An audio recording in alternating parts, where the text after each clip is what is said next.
grupo 1 y vamos a exponer el tema de reacciones en disolución acuosa, que corresponde al capítulo 4 del libro. Los subtemas son propiedades generales de las disoluciones acuosas, reacciones de precipitación, reacciones ácido-base, reacciones de oxidación-reducción, concentración de disoluciones, análisis gravimétrico, valoraciones ácido-base y valoraciones redox. Es una mezcla homogénea de dos o más sustancias. El soluto es la sustancia presente en menor cantidad y el disolvente es la sustancia que está en mayor cantidad. Una disolución puede ser gaseosa, como el aire, sólida como una aleación, como por ejemplo el acero, que es una aleación hierro-carbono, y las disoluciones líquidas, como por ejemplo el agua de mar. Esta sección abarca únicamente el análisis de las disoluciones acuosas, en las que el soluto inicialmente es un líquido o un sólido y el disolvente es agua. Dentro de las propiedades generales de las disoluciones acuosas pues están las propiedades electrolíticas, en las cuales todos los solutos que se disuelven en agua se agrupan en dos categorías, electrolitos y no electrolitos. Un electrolito es una sustancia que cuando se disuelve en agua forma una disolución que conduce a la electricidad. Así pues, un no electrolito no conduce a la corriente eléctrica cuando se disuelve en agua. La figura muestra un método sencillo y directo para distinguir entre electrolitos y no electrolitos. Un par de electrodos inertes de cobre o platino se sumerge en un vaso con agua. Para que el foco se encienda, la corriente eléctrica pues debe fluir de un electrodo a otro para así cerrar así el circuito. El agua pura es un conductor deficiente de la electricidad. Sin embargo, al añadirle una pequeña cantidad de cloruro de sodio, el foco pues se enciende tan pronto como la sal se disuelve en el agua. El cloruro de sodio es un compuesto iónico que al disolverse en agua pues se disocia en iones Na positivo y Cl negativo. Los iones de Na positivo se dirigen hacia el electrodo negativo y los iones Cl negativo hacia el electrodo positivo. Este movimiento establece una corriente eléctrica que equivale al flujo de electrones a través de un alambre metálico. Como la disolución de cloruro de sodio conduce la electricidad, se dice que el cloruro de sodio es un electrolito. El agua pura tiene muy pocos iones, por lo que se puede conducir muy poca electricidad. Al comparar la brillantez del foco para las mismas cantidades molares de las sustancias disueltas, se puede distinguir entre electrolitos fuertes y débiles. Una característica de los electrolitos fuertes es que en disolución se supone que el soluto se disocia 100% en sus iones, entendiéndose pues por disociación la separación del compuesto en cationes y aniones. Por tanto, la disociación del cloruro de sodio en agua se puede representar como: esta ecuación señala que todo el cloruro de sodio que entra a la solución termina como iones Na positivo y Cl negativo. No existen unidades del cloruro de sodio no disociadas en solución. En la figura podemos observar un dispositivo para distinguir entre electrolitos y no electrolitos. La capacidad de una disolución para conducir la electricidad depende del número de iones que contiene. A. Una disolución de un no electrolito no contiene iones y el foco no se enciende. B. La disolución de un electrolito débil contiene un pequeño número de iones y la luz del foco es tenue. C. La disolución de un electrolito fuerte contiene un gran número de iones y la luz del foco pues es muy brillante. Las cantidades molares de los solutos disueltos son iguales en los tres casos. En la tabla se muestran ejemplos de electrolitos fuertes, electrolitos débiles y no electrolitos. Los compuestos iónicos como el cloruro de sodio, yoduro de potasio y nitrato de calcio son electrolitos fuertes. Es interesante notar que los líquidos del cuerpo humano pues contienen muchos electrolitos fuertes y débiles. El agua es un disolvente muy efectivo de compuestos iónicos, aunque el agua es una molécula eléctricamente neutra, tiene una región positiva, los átomos de H, y la otra negativa, el átomo de oxígeno. Estas regiones se denominan polos positivo o negativo. Por ello, un disolvente polar, cuando un compuesto iónico como el cloruro de sodio se disuelve en agua, se destruye la red tridimensional de iones en los sólidos. Los iones Na positivo y Cl negativo se separan mediante la hidratación, proceso en el que un ion se ve rodeado por moléculas de agua acomodadas de una manera específica. Cada ion Na positivo se rodea de varias moléculas de agua con su polo negativo orientado hacia el catión. De igual manera, cada ion Cl negativo está rodeado por varias moléculas de agua con su polo positivo orientado hacia este anión. La hidratación ayuda a estabilizar los iones en disolución y evita que los cationes se combinen con los aniones. Los ácidos y las bases también son electrolitos. Algunos ácidos, como el ácido clorhídrico y el ácido nítrico, son electrolitos fuertes. Se supone que estos ácidos se ionizan completamente en agua. Por ejemplo, cuando el cloruro de hidrógeno gaseoso se disuelve en agua, forma iones H+ y Cl- hidratados. En otras palabras, todas las moléculas de ácido clorhídrico disueltas se separan en iones H+ y Cl- hidratados. Así, cuando se describe ácido clorhídrico, se entiende que es una disolución que únicamente tiene iones H+ y Cl negativos y no hay moléculas de ácido clorhídrico hidratadas. Por otro lado, ciertos ácidos como el ácido acético, que le confiere el sabor al vinagre, no se utiliza por completo, es decir, son electrolitos débiles. La ionización del ácido acético se representa como: este es el ion acetato. Cabe resaltar que el término ionización se utiliza para describir la separación de ácidos y bases en iones. Al escribir la fórmula del ácido acético como ácido acético, se indica que el protón ionizable está en el grupo ácido carboxílico.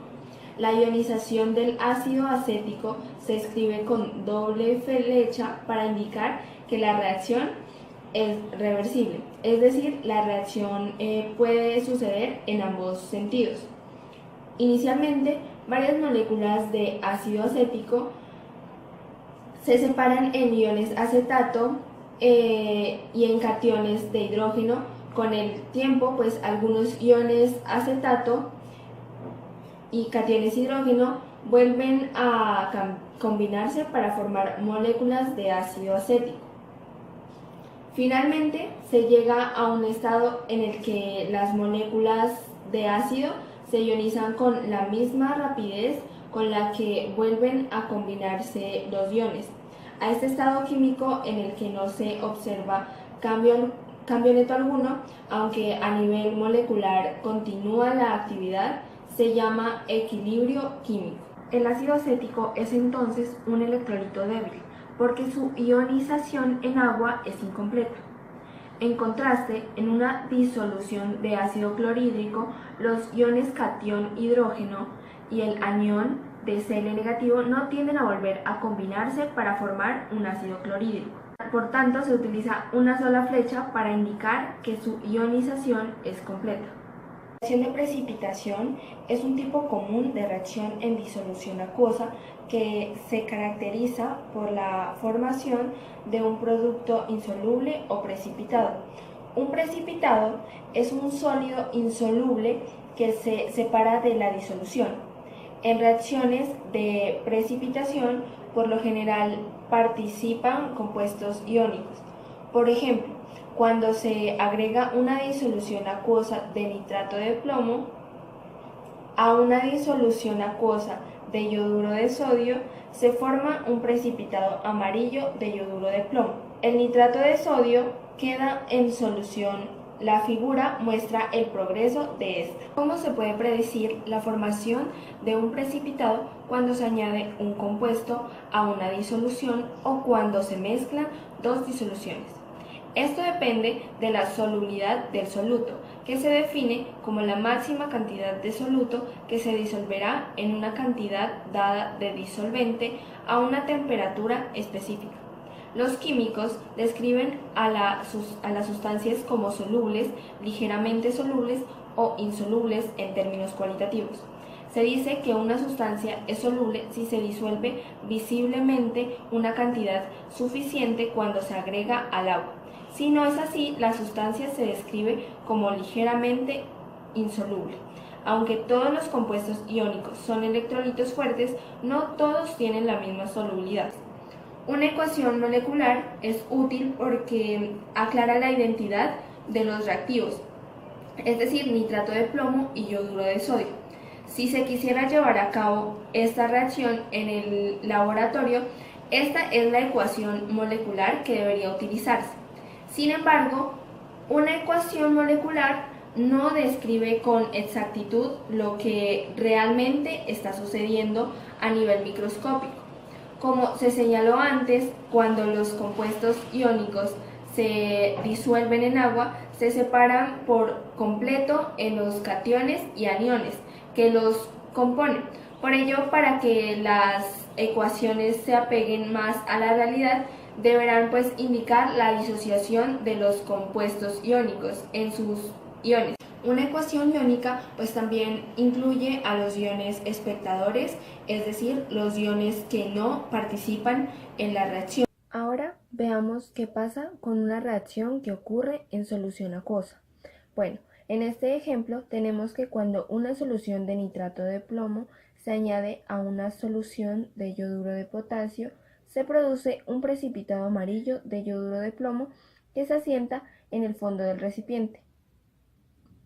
Para la ecuación molecular escribimos primero todos los reactivos y luego sus productos.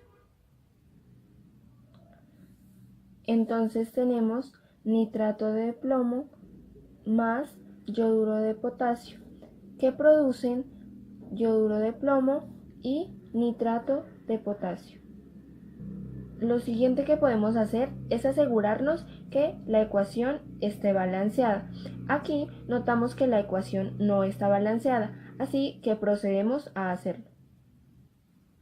Aquí ya tenemos la ecuación balanceada. Esta es nuestra ecuación molecular. Para una ecuación iónica, necesitamos pensar en iones. Necesitamos pensar en el nitrato de plomo no como una molécula en solución que en realidad se disocia, es decir, se separa en iones de plomo y iones nitrato. Entonces, para una ecuación iónica necesitamos escribir los iones. Primero tenemos el plomo, que tiene una carga 2 positivo, y después tenemos 2 iones de nitrato que tienen una carga 1 negativo. El potasio tiene una carga positiva y el yodo tiene una carga negativa. El yoduro de plomo es sólido, así que no lo vamos a separar en iones. El potasio tiene una carga positiva y el nitrato de potasio tiene una carga negativa. Al separar la ecuación molecular en iones, obtenemos la ecuación iónica, la cual nos ayuda a ver qué iones participan en la reacción. Para la ecuación iónica neta, procedemos a ver en la ecuación iónica completa qué iones tenemos de ambos lados de la ecuación. En este caso tenemos 2 iones nitratos del lado izquierdo y 2 iones nitrato del lado derecho, así que procedemos a cancelarlos. Notamos que también en ambos lados de la ecuación tenemos los iones potasio, así que también procedemos a cancelarlos. Una vez que quitamos a los iones espectadores, nos queda la ecuación neta. Entonces, esta es la ecuación molecular. Después, procedemos a encontrar la ecuación iónica y por último, la ecuación iónica neta. Bueno, a continuación vamos a hablar de las reacciones ácido-base.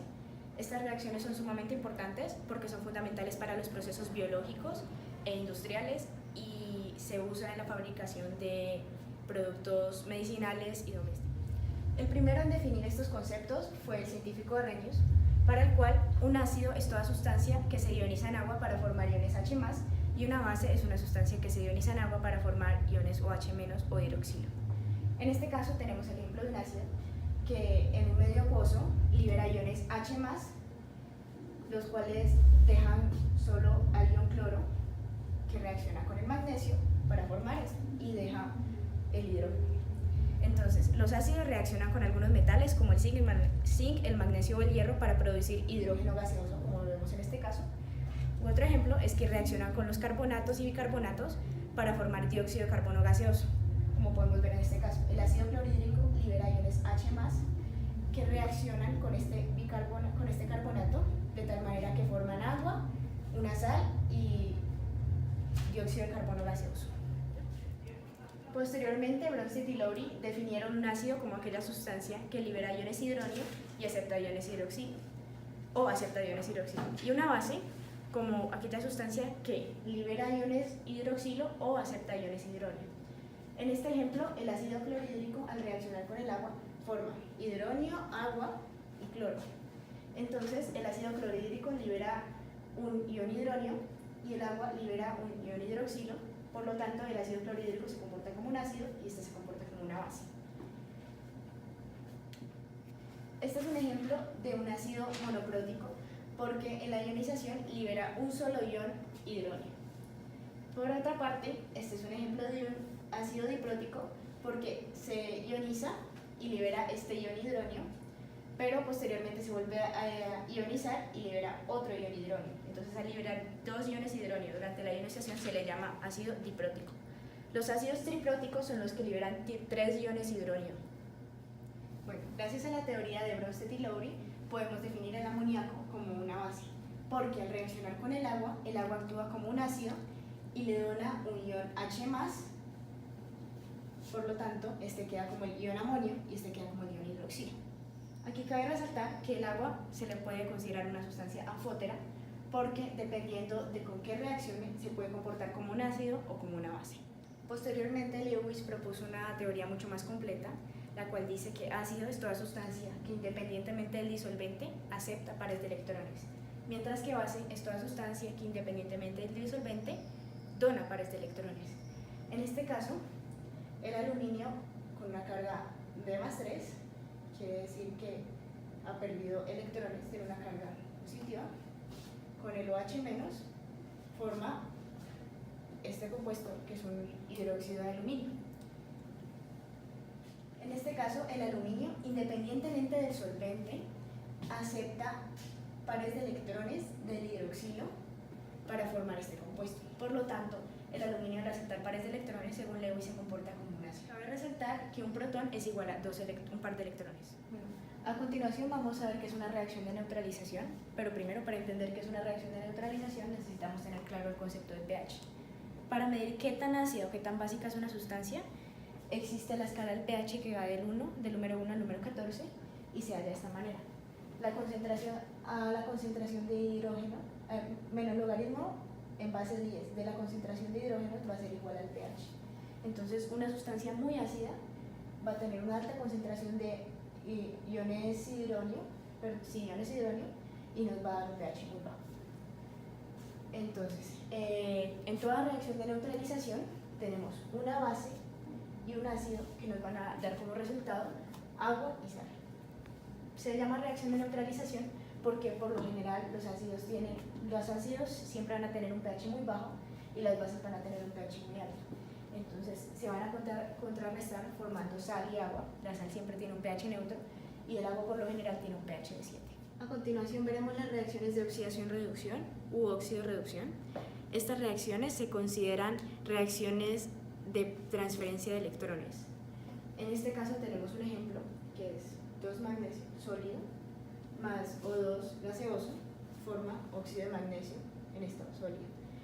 Para comprender mejor esta reacción la podemos ver en 2 etapas que se llaman semirreacciones. En este caso el magnesio pierde 4 electrones, 2 pares de electrones y queda con una carga positiva. Y luego el oxígeno toma esos 2 pares de electrones y queda con esta carga negativa. Entonces aquí se están transfiriendo los electrones, por lo tanto se considera una reacción de oxidación-reducción. Una reacción de oxidación implica pérdida de electrones, mientras que una reacción de reducción implica una ganancia de electrones. El elemento que se oxida o el elemento o compuesto que se oxida está perdiendo electrones. En este caso, el magnesio se está oxidando porque está perdiendo sus electrones y el oxígeno se está reduciendo porque está ganando sus electrones y está quedando con un estado de oxidación diferente al que tenía en un comienzo, que a continuación veremos qué es un estado de oxidación. Vamos a ver el número o estado de oxidación. Este es el número de cargas que tendría un átomo en una molécula o en un compuesto iónico si los elementos fueran transferidos completamente. Hay reglas para determinar estos números de oxidación, por lo tanto vamos a verlas, son 7. La primera nos dice que en todo compuesto, en todo elemento libre, cada átomo tiene un número de oxidación de 0.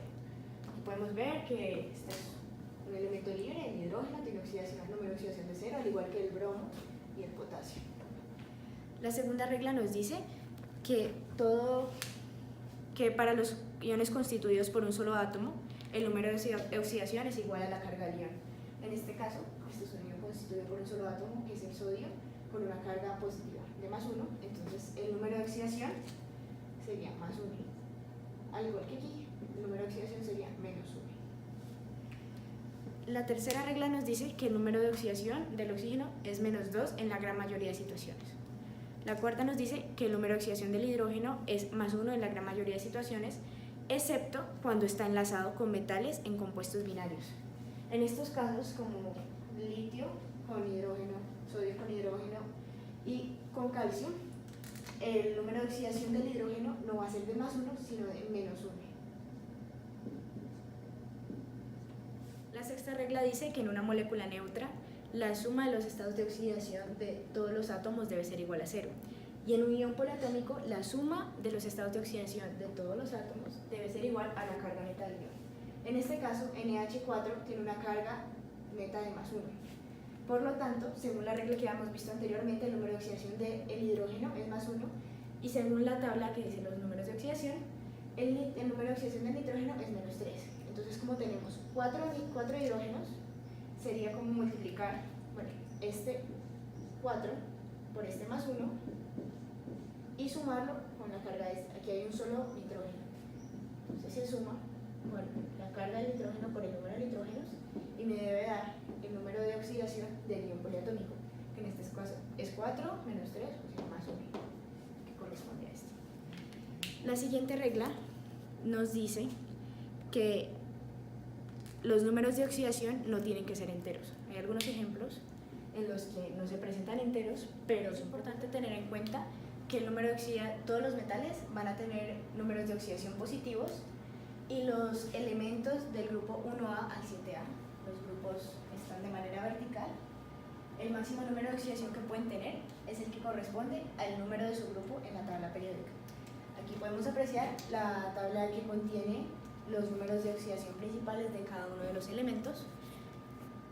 A continuación vamos a ver los tipos de reacciones redox. El primero es la reacción de combinación, en la que un elemento al combinarse con otro forma un compuesto. Entonces, en este caso, el aluminio al combinarse con el bromo forma un compuesto que está constituido por aluminio y bromo. La reacción de descomposición es la reacción inversa de la combinación, porque tenemos el compuesto y se descompone en los elementos. Entonces, en este caso, tenemos 2HGO y se descompone en HG y O2.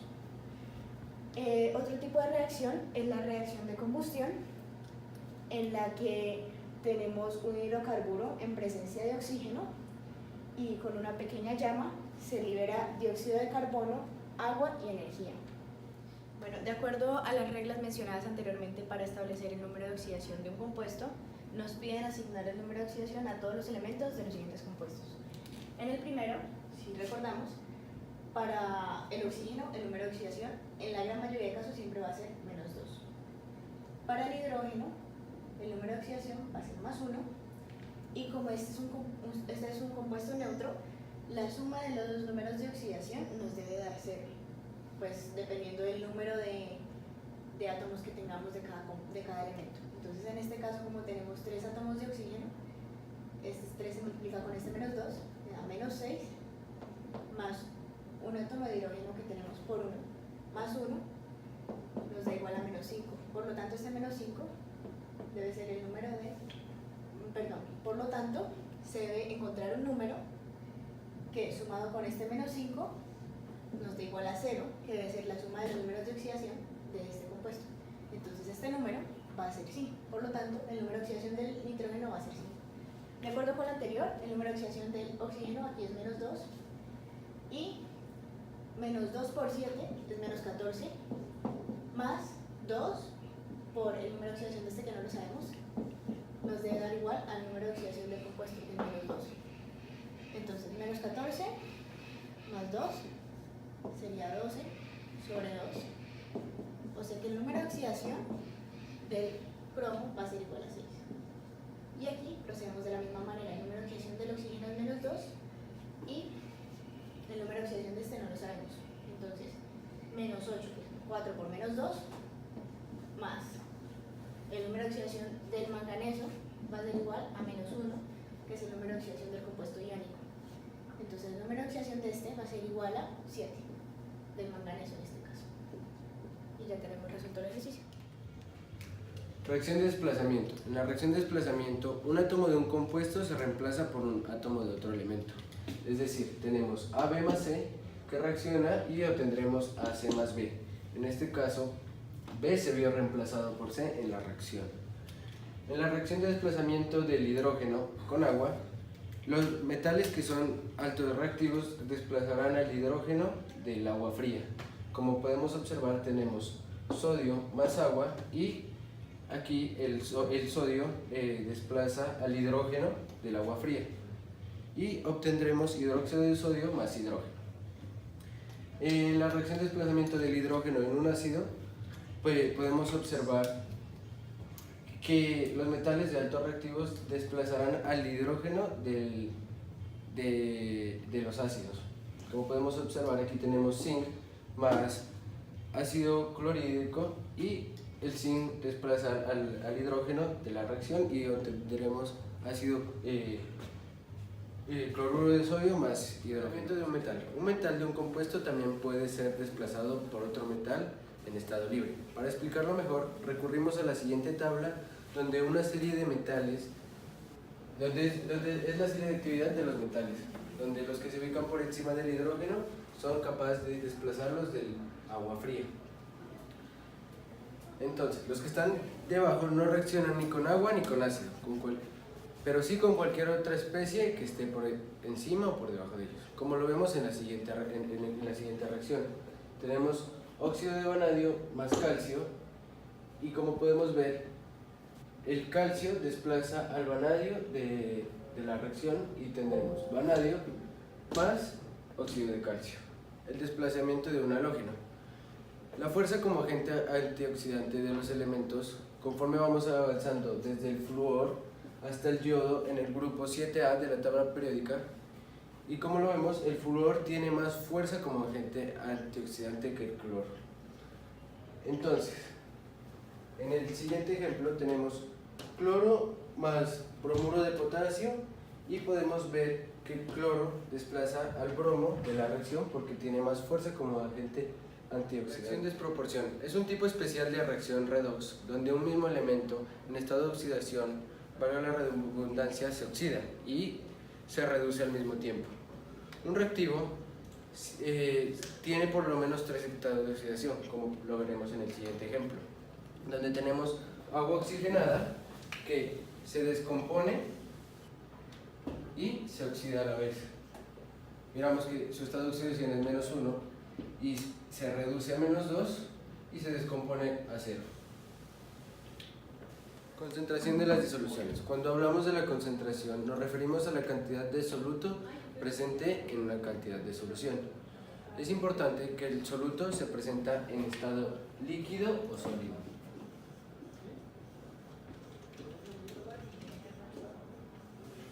Y la solución solo en estado líquido.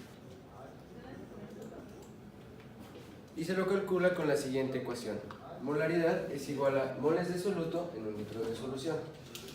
Algebraicamente lo podemos ver de la siguiente manera. Entre corchetes M, que significa molaridad, es igual a N, el número de moles de soluto, sobre el volumen de la solución. La concentración, al igual que la densidad, son propiedades intensivas de la materia, de manera que su valor no depende de la cantidad de solución. La concentración molar nos permite hacer conversiones entre el volumen de la solución y las moles o masa del soluto. Bueno, a continuación vamos a realizar un ejercicio sobre concentración molar. Consideremos una solución hecha mediante la disolución de 2.355 gramos de ácido sulfúrico, H2SO4, en agua. El volumen total de la solución es 50.0 mililitros. ¿Cuál es la concentración molar del ácido sulfúrico? Bueno, vamos a empezar sacando los datos que nos da el problema. Tenemos 2.355 gramos de H2SO4. Y también nos dan el volumen total de la solución, que es 50.0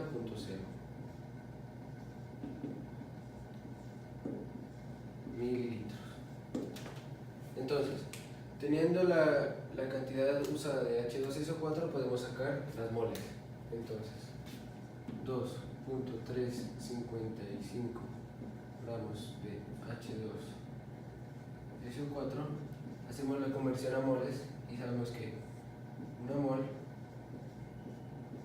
de H2SO4 pesa 98,08 gramos de H2SO4. Gramos con gramos se nos van y obtendremos las moles, que son 0,02401 mol de H2SO4. Teniendo el número de moles y el volumen de la solución, podemos encontrar la molaridad, que sería la siguiente.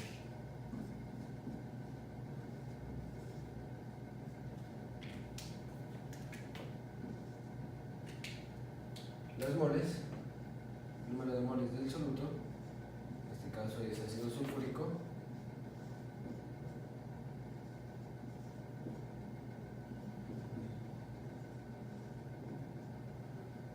sobre el volumen, que está dado en mililitros y nosotros lo tenemos que pasar a litros porque la molaridad se trabaja en moles del soluto sobre litros de solución.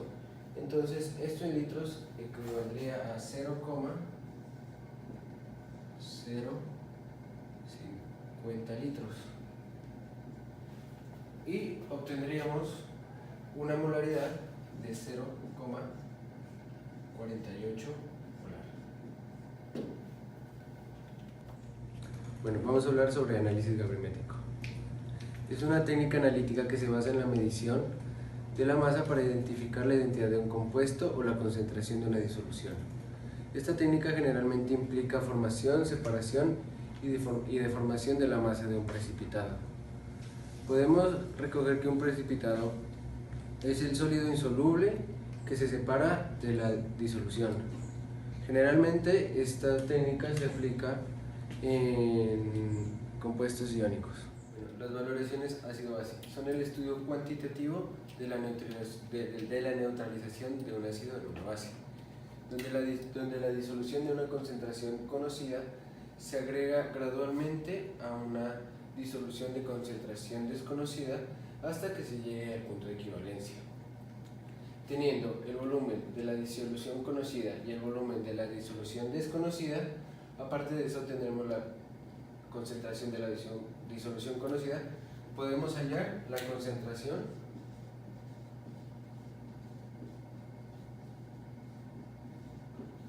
de la disolución desconocida.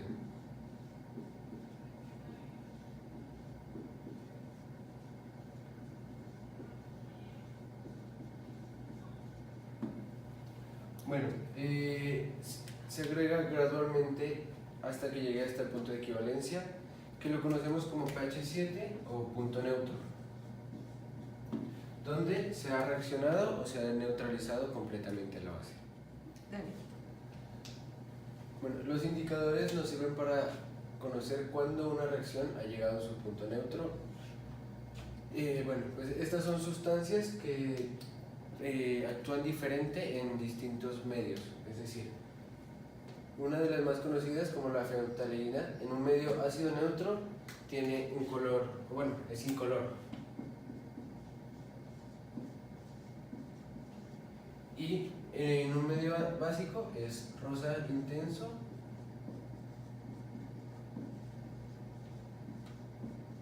o rojo.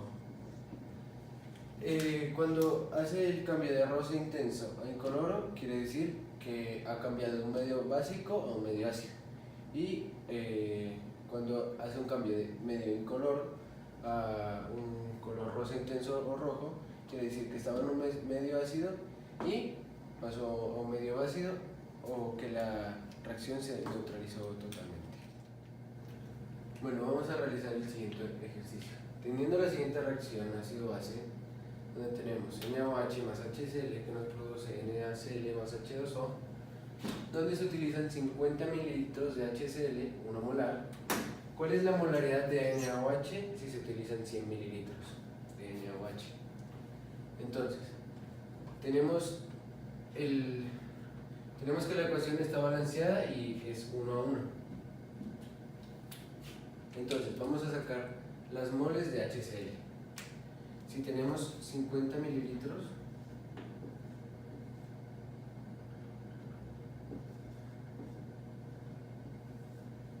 lo vamos a pasar a litros. Entonces, y lo vamos a multiplicar por la molaridad para obtener las moles. Entonces, 1 mol HCl por litro. Entonces, mililitros, con mililitros se nos va y un litro con litros se nos va. Y así obtenemos que es 0,05 mol de HCl. Como tenemos que la reacción es 1 a 1, si tenemos 0,05 mol de HCl, también tendremos 0,05 mol de NaOH. Entonces, como ya tenemos 0,05 mol de NaOH, lo único que nos queda es sustituirlo en la ecuación. Y la molaridad de NaOH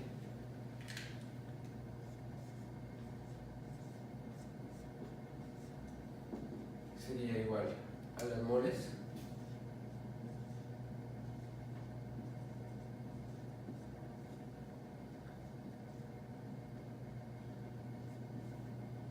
sobre los mililitros, pero lo vamos a pasar a litros. Esto sería 100 mililitros.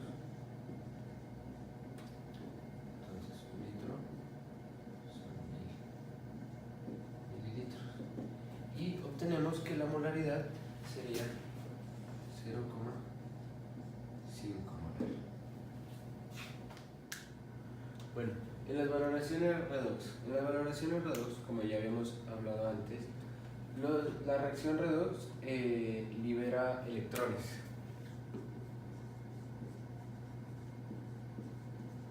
En tanto que en la reacción ácido-base se liberan protones.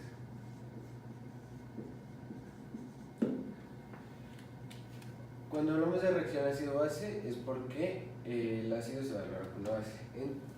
Cuando hablamos de valoraciones redox es cuando un agente oxidante se valora con un agente reductor. Y el punto de equivalencia se halla cuando el agente reductor se oxida gracias al agente oxidante.